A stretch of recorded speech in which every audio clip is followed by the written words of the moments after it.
Did you work at Allcar at one time? Carcom? Carcom, that's it. Yes. He sold me my first cell phone. Back in 1998. I remember that, yeah. When you were over Littleton still on Whitney Way. on Whitney Wade, right next to Cops, yeah. On Whitney Way, yeah. Dave Yeah. and I were in business together, and that was my first sales job. Isn't that crazy? That is crazy. All right, I remember the ring. That's what when I was over there. So my first question to all of you is, how many of you have actually done, in one way or another, even if you're not doing it now, done a podcast? All right, are you still doing podcasts or no? Anybody? Okay. What was the one thing that you guys felt was good or bad about podcasting?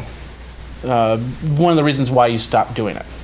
Let's start with you. It's harder to find new areas of the same topic that I could keep the same passion about. New areas to keep passion. Okay. Back there. I did it for a class, but then the class ended and I didn't do it the next month. Oh, okay. So you get credit. And there was one other person over here. Oh, Marvik? Well, I had a few clients doing it, and it started out great, and then I just kind of runs out of steam. Okay. I get frustrated with the process a little bit. What part of the process did they get frustrated on? Content really wasn't as big of an issue as the editing and the sort of asking yourself, is this good enough? Will anybody like it? That whole feedback loop. Okay, cool. Now, out of the people here, who wants to start a podcast, not for your company, but for your personal brand? She's pointing at you. Was there Dr. Peace. Dr. Peace. Dr. Peace? Yeah, Dr. Peace. Oh, so you have a podcast? No, I have a license plate. Okay. So far we have podcasts and a license plate. So how many of you are thinking of actually doing a podcast for a job that you're working for, actually putting a proposal together for your boss? A couple of you out there. Okay, perfect. Well, this is going to be for all of you. This is mostly going to be for corporations actually going to your boss and saying, hey, I'd like to put together an idea so we can put together a podcast for our job. But you can easily meld it into a personal one person, you're the boss type situation. So we're going to try and get everything done here and hopefully give you a direction to go to in podcasting for your job and getting that started. So a little bit about me. My name is Jeffrey Powers. I'm a full-time podcaster and podcast consultant. I've spoken at some of the top social media groups, including Blog World. I was actually last year, I was just reminded of this, I was in New York speaking in front of a group and brought insight and understanding to all this form of social media to many people. I also have a website of howtorecordpodcasts.com. And if you're on the Google Plus group, you go to the podcasters community, the largest one there, that's the one I run. And I'm on there almost every day asking people questions, getting ideas for howtorecordpodcasts.com, and just keeping people in the loop and keeping people interested in podcasting. All right, so for this session, what our goals are going to be is we're going to plan for our podcasts, we're going to plan our budgets, we're going to put out our first podcast, and we're going to plan for longevity. The four main things to get started. And then we're going to go from there and see what type of questions you have. First of all, I wanted to let you guys know, to let your people know when you put this proposal together, that a podcast is just like an advertisement. If you put an advertisement out in the paper, if you put an advertisement out on a trade magazine, if you put an advertisement out on the web, then you should start thinking about putting a podcast together. You set your goals to those similar to an advertisement, then you know that you're not planning for ROI, return on investment, because this is the biggest hurdle that so many podcasts start to think about, and so many bosses start to say, well, where's our return on investment on this? It's like, it's not really a return on investment in a natural sense. It's a return on investment in a customer sense in getting your name out there and getting people to know who you are and constantly saying, we're here, we're here, we're here. A podcast can capture attention because how people consume it. Now, many people will consume an audio podcast the old-fashioned way in their car while they go to the gym, and they spend about 20, 30 minutes. They want to be entertained. They want to learn. These have always been the two factors of a podcast: entertain and learn. Right now, the top podcasts are comedy podcasts. Should you be a comedian in your podcast? It helps, but if you have the knowledge and the information, people will come to your show. There's a show in England that is a tech show, and it's got thousands of listeners every single week. Now, the other big question is, should you do a video or should you do an audio podcast? Now, this is going to really depend on what you do and how you can explain yourself. If you can explain yourself in an audio format, then do an audio podcast. It's a lot easier. The files are smaller. They push through. There's been no stats that says that video is better than audio or audio has been better than video. They both work well if the content is there. Good example, Fiskars is a company that their main office is on the east side of Madison. They've been podcasting long before the term podcast was even coined. I remember I worked there for about a year, and they had a little room set up in where they showed off their crafts and their little stamps and scrapbooking materials. And they did that every single day. And they came up with a show. If you go to their YouTube channel, you can find out about their axes, you can find out about their scissors, you can find out about all their cutting devices, from scrapbooking all the way up to general yard maintenance. Last question you got to ask yourself in putting together a podcast: is this going to be for the general public, or am I going to actually do a podcast for the employees? Maybe you've got a situation where you've got people spread across the United States. Memos, emails, you see them all the time, but a good deal of people just don't read the emails because sometimes they just don't have time. But they can listen to a podcast in the car.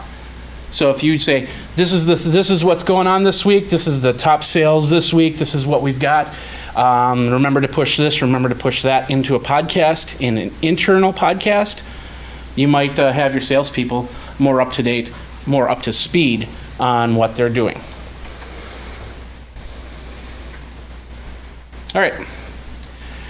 This is the one thing I tell everybody, and it's simply, if you have a story to tell and you have a product to sell, then you can run a successful podcast, because it's all about stories. It's all about, I remember back in the time, like the story with Haywood right there. I remember when he sold me my first cell phone. It was a Nokia 910. I can remember that moment in time. So it's really cool actually to see you here in this situation talking about your business, and I'm talking about my business. So, and that relates people. People want to hear the stories, and they don't mind getting told, hey, go to my website every now and then, because that's why they're there. They know that your podcast is meant for your job. And so they'll understand when you're saying, hey, come to my website. Bring me on as a podcast consultant, or whatever the situation. All right. Let's talk about the first steps that you want to do. And this applies not only to a job, but it also applies if you're a social media person trying to put together a podcast. And this is basically getting the approval to push forward. And of course, if you're the boss, that should be pretty easy, right? Yeah, okay. Put together a position description, put together a budget for the next 2 years, and then plan for your podcast. And that's the most important part. We're going to start with the position description. And a position description will give you, your boss, and the HR director a working document of what you plan to do and possible accomplishments for your podcast. It plans your time between the podcast and your regular duties. Now, when you do a weekly podcast, like for instance, I do my flagship podcast is called Geek Smack, and it's where I talk about tech news, geek news. I do it every single Tuesday for Wednesday consumption, as I say. It takes me about 6 to 8 hours from starting to finish. Putting the show notes together, to doing the podcast, to putting the notes up online so you can actually see and listen to the podcast. So plan your day 6-8 hours. Yes? And is that, how long of a podcast is that? That's about a 35 minute podcast. Now, I know many podcasts. There's another show I just started called This Week in Google Glass, which is a show about the new technology, Google's Glass technology, and I have a show host with me, and literally it takes about an hour to put the show notes together for that. We record another 30 minutes, and then it's another hour to actually do post-production. So 6 to 8 hours is a general thing, but if you're putting in information, like for instance, if you've got to find out, wrangle guests together or find out what the products are that you need to push for the podcast or whatnot, then it can take up to 6 to 8 hours, and even more in some cases. But on general, you should see about 6 to 8 hours for that.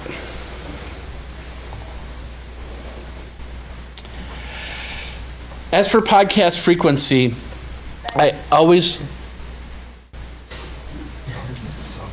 Oh, okay. Voices in your head. Quiet voices. As for podcast frequency, weekly or bi-weekly, if you do anything longer than that, if you do a monthly podcast, you might not get the traction. You might have your bosses come up to you and say, this isn't really working because there's nobody coming in. The idea is to bring people into your podcast. You don't want a podcast to yourself because that would be silly. There's a lot of competition with podcasts. I mean, obviously, people are doing this a lot. Is there a kind of a legitimate build-up, ramp-up period that you could say to your boss, give it time. Typically, it takes this much for a show to really take hold and get a foothold and become popular? The time, I've seen podcasts, go from 0 to 1,000. This Week in Google Glass, it went skyrocketing. But yet my flagship podcast went for 3-4 months before it came to a number that I was kind of happy with, and it's still on that plateau number. But for that show, it's more of I'm doing it as to promote the other shows anyway, including my Day in Tech History podcast, which I do 365 days a year. It's all about tech history. So, so to answer the question, there's 2 points to that. One of them is that you do the podcast, and the other one is you push the podcast. And if you're doing the podcast and not pushing the podcast, then they might not see it, especially if you're in a high traffic area. Tech is a high traffic area when it comes to podcasting. Fitness is a great area when it comes to podcasting because you can do so much in audio format and video. And I'm surprised how many people don't do audio podcasts as opposed to, they do the video, this is how you use this elliptical machine, or this is how you do a squat or whatnot. There's thousands of videos on YouTube on how to do that, but nobody does an audio version that motivates and pushes, and that's the type of stuff that people really want to hear and really want to see. That answer your question? Okay, perfect. So basically, 6 to 8 hours. If you cannot commit to that, then you might want to work into your schedule for another employee. If you're your own employee, don't worry about that. There's other ways you can do it. Like for instance, Fiverr.com. You have people do stuff for $5. TaskRabbit, it's based out in Boston, based out in San Francisco, and other places. There isn't a TaskRabbit here in Madison, Wisconsin. However, if it's virtual, it doesn't matter where you are. They can still do stuff. So if you say, I need somebody to write me a script for this next week's show about this, I'll pay you $20 to do it. You'll have it. You'll have a script by the next show. The same thing with Fiverr. I'm looking for somebody to transcribe my audio. There's hundreds of people that'll do it for $5. So lots of different ways that you can do it and actually have those 1 to 2 people. It's just a question of if you can return on that investment with customer base so you can sell your products. So a lot of different people. You get scripting for a show, getting guests if you decide that you want to do guests. If your show is about fitness and you want to get, I don't know, Tony Little or something like that. That's the first name that popped in my head to be part of it. Then that would be perfect. You call them, and it's actually very easy to do. My coup de grace for podcasting is I got to spend 10 minutes with Steve Wozniak at an event, and I just asked a question: Can we get together and talk? And the answer was yes. You'd be surprised how many people will say yes. And then, of course, post description, writing all the show notes, and making sure that the people will see it out there. SEO, all that other good stuff. All right. Budget for the podcast. This is the important thing for any type of job. You want to set a 2-year budget. The first year is your setup fee year, and your second year is your actual budget year out of here. It includes podcast gear, it includes a website, it includes hosting, podcast stats, artwork, space for podcast, and then swag, which is a lot of things that a lot of company podcasts don't do, and they should. Now let's start with getting podcast gear. You want to get podcast gear that's neither too expensive nor too cheap. You can go out right now. I can get an iPad. I can get a microphone for $35 USB, and I could set up my podcast and get ready to go. However, the boss will look at it and go, he just wants to get an iPad. And then you get instantly rejected. So don't go too cheap, but then again, don't go too expensive, because then you're just going to get turned down, because they're going to say, well, we don't see the return on that. So about $500 to $600 for audio equipment, about $800 to $1,500 for video equipment. You could definitely go cheaper on the video equipment. I mean, $400 for the video camera I have back there, and a microphone. Well, this microphone actually was about $800. I've put about $3,000-$4,000 into my video equipment just as an interview one-on-one situation. I have about $1,000 more when it comes to the studio. So video, you've got to claim a little bit more to it, because it's something that you just can't move around. You can't just do in your office in front of your messy desk. So, yes? Is there a good place that you could rent some time at that would be amenable to producing podcasts? In Madison, renting a place, if anything, you can always go. I know the Full Compass has stuff out there, and they'll let you go into their sound rooms and test things out. I don't know if you'll be able to do full podcasts out there, but there are, you can always just jump in a room, even if it's your closet, and just put together a podcast. If I might, the Pittsburgh back television, the Pittsburgh public access television, definitely if you were to allow them access to it, they would let you come on and do their studio. Oh, okay. Yeah, and I bet you a lot of public access will let you do that too. So, generally about $500 to $600 for audio, $800 to $1,500 for video for to put in time and effort for this. As for the Fitchburg, of course, if you're doing this for the job, going to public access might not be the best thing. You'd have to talk to your boss about it and make sure that that's all okay. Get a website for your public podcast. You might have Microsoft.com for your website. Your company's Microsoft.com. You start a podcast, make sure that they do MicrosoftPodcast.com. Or, your company X podcast.com. Make it a separate website with your podcast on it. And the reason why is they link back and forth. You get SEO off of that, and you have something to promote. Instead of saying go to website companyxwebsite.com, and then they go to companyxwebsite.com, they see absolutely nothing about the podcast because it's this little link on the bottom left-hand corner. But if you say go to companyxpodcast.com, they come in and they see your podcast. And they're instantly brought into the information. Your RSS feeds are pointed towards the podcast rather than the website. And of course, it links back to the podcast. And they've got instant gratification. Everything's on the front page. Full Compass, speaking of which, they have a podcast called Gearcast where they talk about the latest gear. They have the website gearcast.com. When you type in Gearcast into search, the first few options that you get come from Full Compass. So granted, you might not get gearcast.com or anything like that, but if you get something very similar, you could actually rank high when people start searching for those areas for the podcast. Next thing you want to do is you want to set up a podcast statistics program, especially if you're doing this for a company, because you got to prove your numbers. You got to prove who's watching, where they're watching, how they're watching, or how they're listening, excuse me.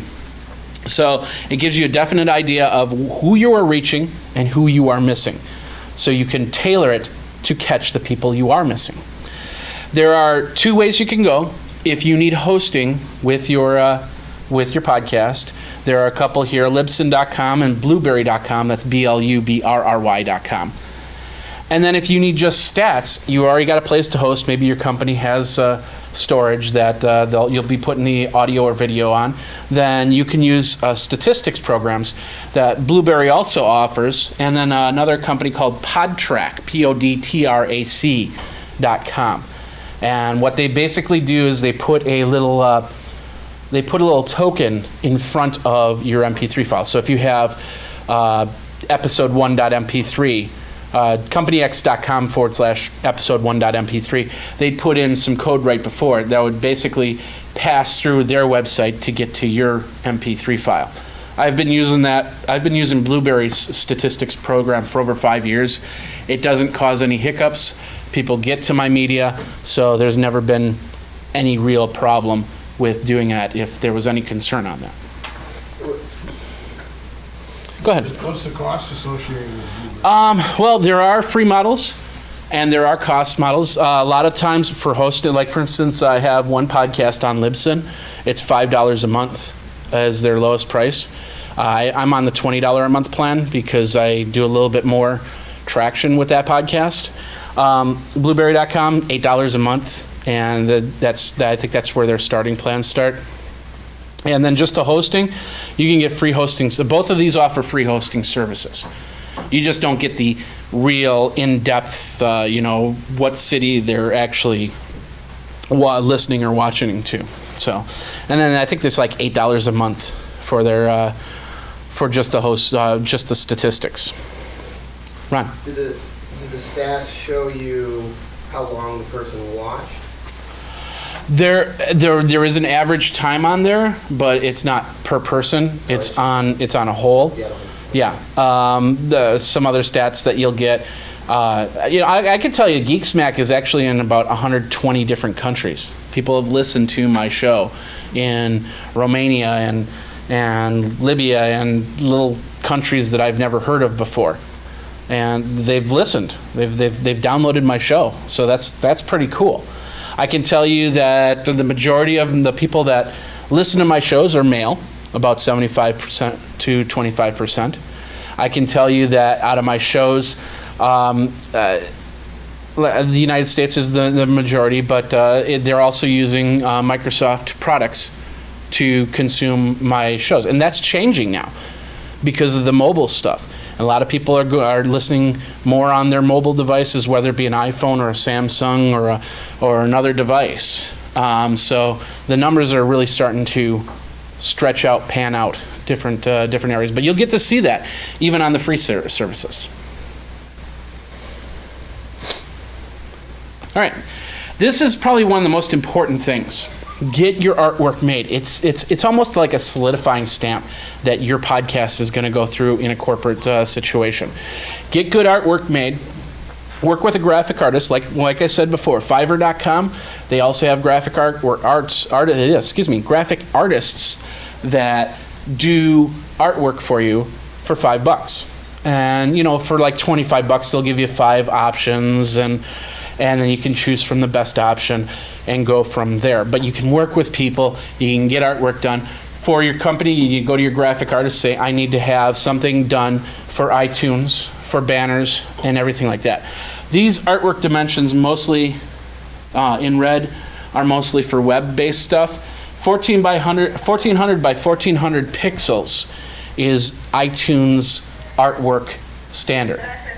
You want to have you don't want to have anything smaller than that, or else you might not get featured.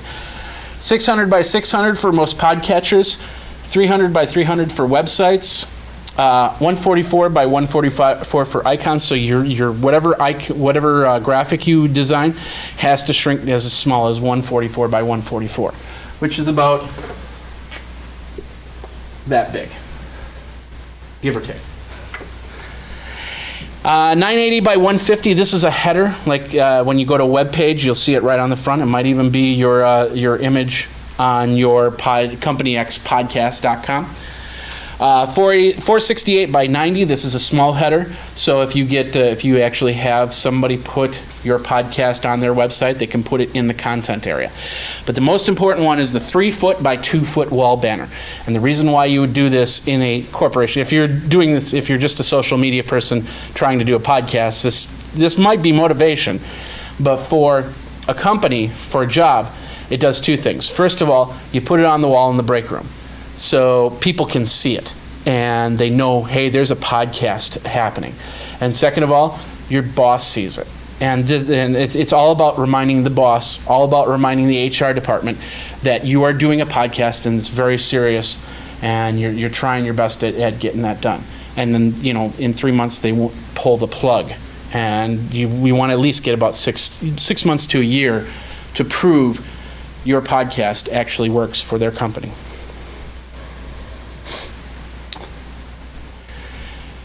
This is another very important thing. I talked to a guy a couple weeks ago, and he was telling me, I was thinking of getting another mixing board because I have to tear down my mixing board, take it to work, set it up, do a podcast for the boss, and then tear it down, bring it home, set it up, and go from there. That 3 months, I bet you that guy will stop podcasting for his job in 3 months, because one, his boss doesn't really care because he's using his equipment. He's got nothing invested in it. And the guy's going to get tired of tearing down and setting up, because it also affects the equipment. You tear down something, you set it up, you're going to start getting gremlins. The cords are going to start to act up, or the mixing board will have a problem. He wanted to go buy another mixing board, which is at least $120. So the important thing for this guy was to actually talk with his boss and get the equipment set up, and get it set up in an area that is not going to move around too much. Now, don't expect an office. You'll probably get a cubicle that some employee, they lost the position or whatever. You might have to move from cubicle to cubicle, but getting its own workspace is vital. That way you're not looking at email when you should be putting together a podcast. That way they see that there's a podcast going on. And if they can do the podcast, they can give you some space to do the podcast. And then the last thing is swag. Everybody we all got a free training thing today for coming out here. We love that. We love getting stuff. So getting coffee cups, getting T-shirts, always a good thing here. So try and work with your HR, with your marketing department, because they probably have a contract to get in swag for trade shows and stuff like that anyway. So say, hey, I want to have a few coffee cups made with podcast logo. Even if you don't get the podcast logo on there, if you just get the company logo on there, it's something to give away. And then you could say, hey, everybody, how you doing? I'm going to give you a coffee cup for the first person that answers this question. Or email me something and I'll give you a coffee cup. What does that do? That not only brings people, you can actually show your boss that you've got people listening to the show, interested in the show. They're going to stick around because they might win something from a show. And it also gives you the client base that they're looking for, the names, the emails that they want to incorporate, so they can push out new products and let people know what's going on out there. Whew, I need a second. Everybody needs a second? Let's kind of shake it out. Are there any questions so far? What advice would you have about explaining to your boss about the difference between a podcast and a radio show? Because, I mean, there are a lot of employers out there that still haven't gotten a little bit more connected with what's out there online and how it can benefit their company. And how do you praise the benefits of a podcast while differentiating it from a radio show? A radio show, they give you 3 minutes to talk about your product to what they call 50 million viewers or 30,000 listeners. But how many of those 30,000 listeners are listening at 6 o'clock in the morning when you've got your 3 minutes to talk about it? The podcast, yeah, you could get that same number. But with the right promotion and the right type of show, you could actually get 10 times that much, 20 times that much if you do it right. And they're always there. You know, a couple years ago, I was on Channel 3. I talked about Black Friday deals. That was about a year and a half ago. And if you go up on Channel 3's website, you don't see that anymore. But with your podcast, you can have that episode from a year and a half ago still up there, or anything from a week ago, and it's your show. So if you want 3 minutes, you get 3 minutes. If you want 20 minutes, you get 20 minutes. Those are the big differences right there. Okay. So, all right, let's get back into this, because this is probably one of the biggest things for creating a podcast is to make sure that you have a call to action, because everybody loves, getting a discount for doing something. It reminds me of the days when my folks would go to Christmas Mountain. How many of you have done this? You go to Christmas Mountain and then you listen to the spiel for a couple hours, and then they gave you, at the time we got a free VIC-20 computer. But you could get an iPad. You go into the car dealership and they'll give you an iPad just for trying out the car. And it really doesn't work out that way. You still got to do some other stuff to have that happen. But you still do it because there's a possibility you get an iPad. Giving a call to action is not like giving an iPad, but it's giving somebody incentive to call in, to email in, and say, hey, I want to get some stuff from you. And for the job, that's probably the most important thing, is getting a new customer base off of this podcast. Remember, it's not about return on investment. It's about your customer base. All right, your first podcast. I know a lot of you are going, well, how am I going to podcast? What am I going to podcast about? This is the part I get flustered over, confused over. Couple things here. Keeping it simple, defining your parameters, set a time limit to keep to it, setting your contact points, and setting ratings for your podcast. First of all, define parameters. Keep the flow of a show. You don't want to get off track too much, or else people will find your podcast confusing or irrelevant. If you've got a guest on and all of a sudden they go into a 5-minute long discussion over what they did over the weekend, yeah, it might be entertaining, but it's not talking about the company. It's not talking about the products, and they might not be interested about the guy's fishing trip or how he mowed the lawn or whatever. And they might start, well, let's skip forward a little bit. No, let's go skip. No, he's still talking. Let's just move on. And that's what will happen. Creating a focus list is a pretty important thing. It's a bullet list of topics that you want to keep on. How many of you actually watch the TV show American Pickers? For those of you who don't know, it's about 2 guys from Iowa that go to farms and stuff like that, and they find antiques that they can use and resell. But what they do is when they come up to each house, they walk up to the person and they show them a list of things that they're very interested in buying. Mike likes bikes and old cars. Frank likes oil cans and toys. And they have other stuff, and they look for other stuff. But with this bullet point list, people know exactly what they're looking for. And that's what you want to create. You want to create a focus list. So when somebody's listening, they're going, Okay, he's going to talk about this, they're going to talk about this, and they're going to talk about this, and they won't talk about their 20-minute fishing trip, which I don't care about. And if you've got that focus list, it'll show through in a podcast, and people will cultivate to it simply because of the fact they want to know this stuff, and they don't care about fishing.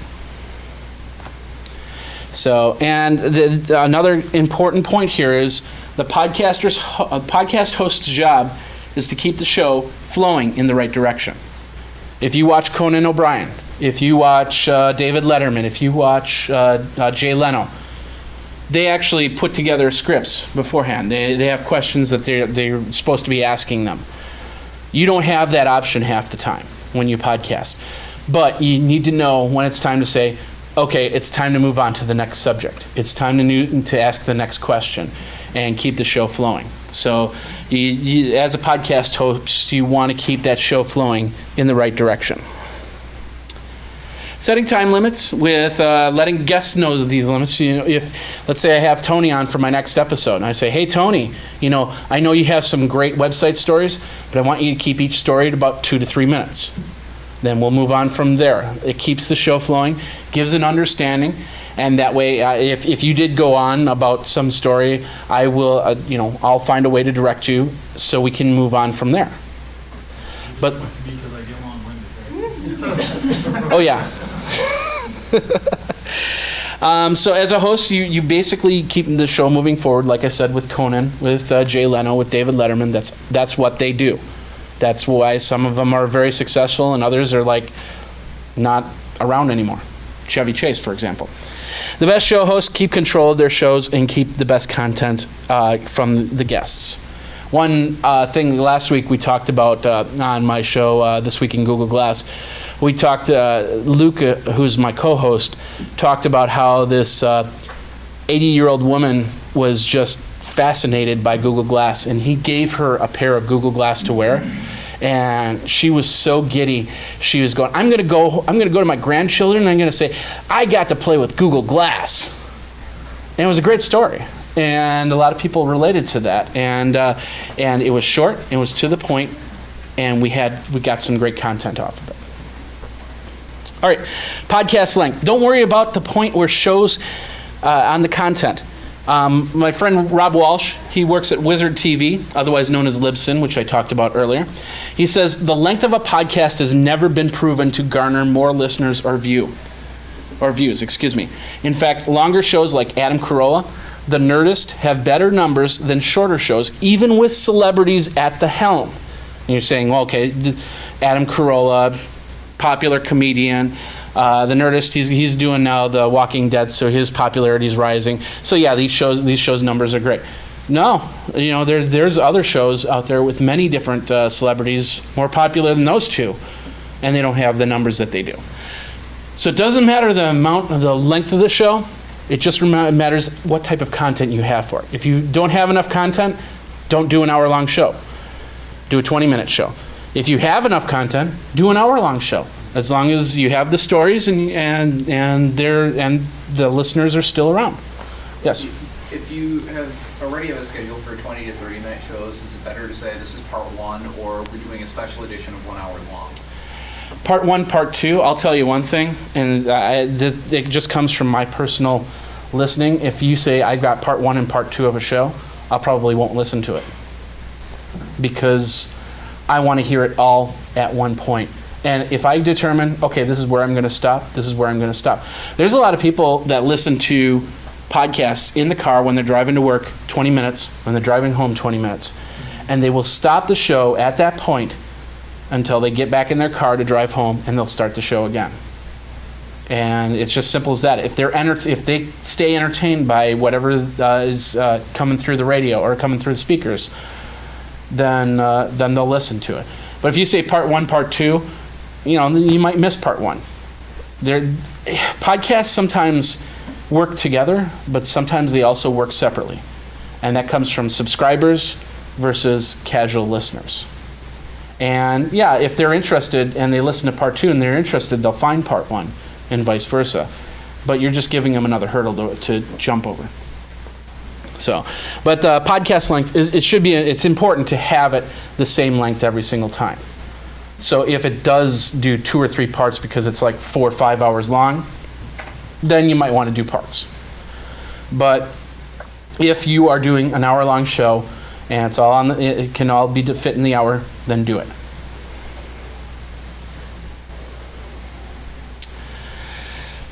Contact points. Like I said, you're getting a customer base rather than a return on investment. So you want to make sure that you have a Twitter handle for this show. You want to have a Facebook page for this show. You want to have an email for this show, not your email at yourworksite.com. Because then it gets mixed up with your regular email, and that's a mess already. You should see my email box. It's horrible. I don't want to have people asking me questions about podcasts in that one email box. If they can dedicate a phone number, then do it with a voicemail. Get voicemail people, because people like to call in and ask questions or tell stories. One guy in particular calls me all the time, a guy by the name of Bruce Barr. He lives in, I believe, Georgia. And he'll call me and say, "You did this right," or "You did this wrong," or "I remember the day when this happened, and then the VIC-20 was around, and we used to rip the bark off of trees and put it in the computer, and we loved it. We loved it." People also love to tell you stories, and that's what these contact points are for, so they can tell you stories. I mean, that's how Casey Kasem worked. That's how Paul Harvey, now Page 2. He told a story that wasn't his own half the time. Casey Kasem talked about little Timmy, who wrote in every single week. Stories, doesn't matter where the stories come from as long as they come from somebody. Oh yeah, I forgot. Online polls.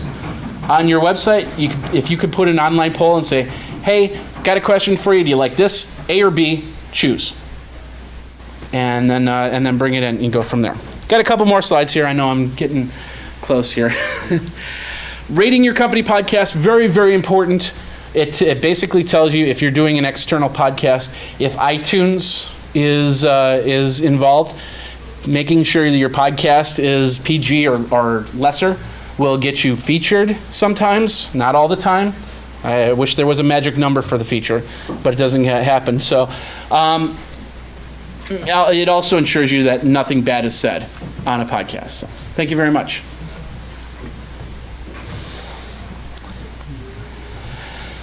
Finally, we'll talk about planning for longevity. You want to keep the boss and your HR involved. You want to add your suggestion box and 6 to 8 week evaluations. Keeping the boss and HR involved, like I said from the beginning, they are the ones that are going to go at bat for you for their bosses. If they know what you're doing, they'll be able to explain it, and you'll be able to continue on from there. Set aside some time and sit down with your boss if they haven't listened to your podcast, and have them listen to it together and point out the good and the bad points. Ask for sound quotes from them. Hey, boss, can you just talk into this tape recorder here and say, "Hey, employees, you're doing a great job." He does that. It goes out there. It's kind of a feel-good measure for everybody. So that's a good thing to do. And same thing with HR. If they stay involved, they can defend you. Suggestion box. I know it's an old idea, and you're thinking a suggestion box on the internet, especially if you're sending it out to the masses. The suggestion box really doesn't work, but it can if you do it on an online thing where you're not asking for their email address. You're just saying, "Hey, go to this contact page, tell me what you think," and then go from there. Make sure you have CAPTCHA on that, or else you'll get some very interesting comments. But you'll also get information back even though they don't want to give you their email address. And then a 6 to 8 week evaluations. Even if you're doing it for yourself, as a social media person, sit there, make a plan for every 6 to 8 weeks. Say what works, what doesn't work. I've been doing this for 8 years, almost 8 years now, the main podcast. With the main podcast, every 6 to 8 weeks, I always evaluated what worked, what didn't work. And the structure that I have right now is from watching what other podcasts do, watching how regular media works, and putting that into and going from there. And in about 6 to 8 weeks, I'm going to say, maybe I won't do this. Right now, I just got access to YouTube Live, so I'm on YouTube as a weekly live feature. So the first 15 minutes, I'm on YouTube Live, and then I set my show from there. So I actually added a new whole section to that where people can call in, ask questions, go online, chat with me, so on and so forth. And then I do my show, and then we're out. So and in 6 to 8 weeks, if that doesn't garner any more anything, then I'll say, hey, we'll move on from there. The more your boss understands the impact of the podcast, the more that they can say it's not about ROI. Thank you. It's not as much about ROI. It's more about getting customer base. The more that they can promote to your CEOs, your shareholders, and more. The more they can defend you, so you can continue to do the podcast. And that's it. There's a lot more we could go through, but 45 minutes, actually we hit 50 minutes, I apologize, is on there. So are there any other questions that I can answer right away? Yes. What sort of paid tactics are available, like specifically for podcasts? Paid tactics, what do you mean? Paid marketing tactics, like how can I advertise them? There's many different ways to advertise. I mean, it really depends on what your base is going to be for the podcast. You want to do a podcast, let's say you're doing a company in Madison, and you basically want to focus the advertising towards Madison. So maybe you'll run an ad in an actual paper. Maybe you'll find some sort of local advertising on websites that focus only on Madison, so somebody in Atlanta, Georgia doesn't see that ad. Maybe you're going for a national audience, and then trade show magazines, stuff like that. The marketing, it's really where you want to have the focus set on. But you don't know specifically if anyone's selling inventory that's specific to podcasts, listeners and views. Oh, you're talking about getting people, paying people to actually listen to your podcast? No. I'm just saying, I know about all those other tactics that you mentioned. Those can work for anything. But how do I get someone to for instance, is there on the iTunes store? Is there a way to promote your podcast through paid? Not through the iTunes store. What about the podcast? Well, ways to become pod, whatever you call them. No. Those are all about statistics and hosting. I suppose if you said to Libsyn.com, I want to be featured, here's $500, maybe they'll feature you for the week for the $500, but I'm not sure if they do something like that. Otherwise, the other best ways are, the typical sponsored tweets from Twitter, Facebook, Google+, where your audience is mostly. What are the dangers of emailing podcasts to people? I know it's combining a newer technology with an older technology, but Thank if you. you send people a WAV file or something like that with a sample podcast, maybe 5 minutes or 10 minutes as a teaser, is that something that works? Sending them a file, it would make the email too big. It might make their servers bounce your email. And you should send a link anyway. And the reason why you send a link is because then it gets tracked properly, and they go to your page, and where you can have a whole bunch of stuff on there. Wait a minute, there's more. Come to this podcast and find out. What about monetizing podcasts? What about it? Do you do it? Yes, I do. So you sell ad space?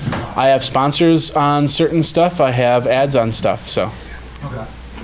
I know that works. Can you plug it in? Are you doing that individually? Are you managing your own? Well, for me, monetization is just something that I do. For if you're doing it as a social media person, you really got to watch out for some of that. If you're promoting, for instance, if I did a podcast for howtorecordpodcast.com, which interestingly enough I don't do, and the reason why is because there's other websites out there that do a podcast, and I'd want to go for the people that actually read and ask question and get their questions answered that way. If I was to do a podcast and promote how to record podcasts, and then I stop and say, hey, why don't you try Carbonite Backup? Would you feel like that's not appropriate? I wouldn't care. So, okay. Like, I don't care that Mark Madison stops and says, you know, like, chocolate dot whatever his thing is, flowers.com, you know, I mean, I know the guy's got to make money. Well, yeah, he's got to make, and I've got to make money, but if you're doing promotion for yourself or your job, I do know many podcasters that do it. They have, Mignon Fogarty, the Grammar Girl. She has a sponsor in her podcasts as well. She also sells her books. So yeah, it's done. It's just a question of, is it appropriate for the podcast that you're putting together? As for getting monetization for it, literally you could turn around and become an affiliate with any website that has an affiliate program, and then promote that. And if they give you 10% every time you make a sale, that's technically monetization right there. And I do that several times. Earlier this year, I interviewed somebody about a sit-stand desk with juststand.org, and they sent me a whole sit-stand desk. And so during my podcast, I say, hey, and I'd like to thank my friends over at juststand.org for sending me the sit-stand desk, because I use it all the time. So, and if they make a sale, I'm going to know about it, and they'll throw me some money off of that. So to monetize is actually very, very simple. It's just a question of whether you want them to monetize on the fact that you're sending your podcast to the masses, what's called a CPM campaign, cost per 1,000, or a CPC, which is cost per click. I was going to say, you have to have good content that's you before anyone's going to be interested in sponsoring you, so that's what's at start anyway. Yeah, I've had shows where people had a sponsor right away, even though they had almost nothing. But yeah, the sponsor will look at that and go, yeah, maybe we won't sponsor you next month because you're not there yet. But I've seen it happen. What about copyright, intellectual property? Do you have to have it right in the podcast somewhere, or can you have it associated with your site so somebody doesn't lift your content entirely? I mean, some good meme sharing is great, but that's what Creative Commons is mostly for. My Day in Tech History podcast, I have it at the end of each episode, the copyright. For Geek Smack, the other shows, I don't say it, but I have a Creative Commons license on the bottom of the website. So if somebody did try to lift it, and I decide I want to go after that person, then I have the means to do it. Further on Creative Commons, what's the difference between that and just a straight copyright where you say this is mine, you can't use it? Creative Commons basically isn't that they can use it, but it has to be with proper attribution?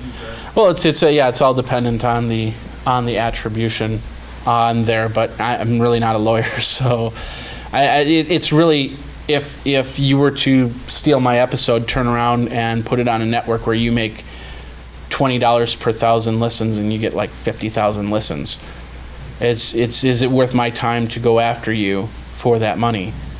Or is that, because that's probably never going to happen with my shows. But somebody could corrupt it, put some profanity in it, and claim it's yours. That's what Creative Commons is trying to stop. Yeah, well, that's one area that Creative Commons is trying to stop. Yes, and if somebody was to do that, once again, I can send a cease and desist order, but it's really up to me to send that cease and desist order. That actually does bring up a good story. A friend of mine, Todd, he lives in Hawaii. He does the thing called the Podcaster Awards, and a couple of years ago, these guys tried to game the Podcaster Awards, and he ended up kind of pushing them out and banning them. And then they started taking sound bits from his shows and put it on their show and then mocking him. Now, he decided not to do anything because it's just like if somebody went on your website and posted started swearing or something like that. You could remove it and then everybody complains about it. You could go after this troll and then all of a sudden 1,000 trolls come after you. Sometimes it's best to just let it be. Any other questions? Okay, well, thank you. How many of you? How many of you got something out of this? I did. How many of you are going to start doing a podcast for your job? All right. Then thank you very much for your time. I don't accept clapping. So what I do accept is you turning to the person next to you and introducing yourself and giving your card and saying hi. So thank you guys very much.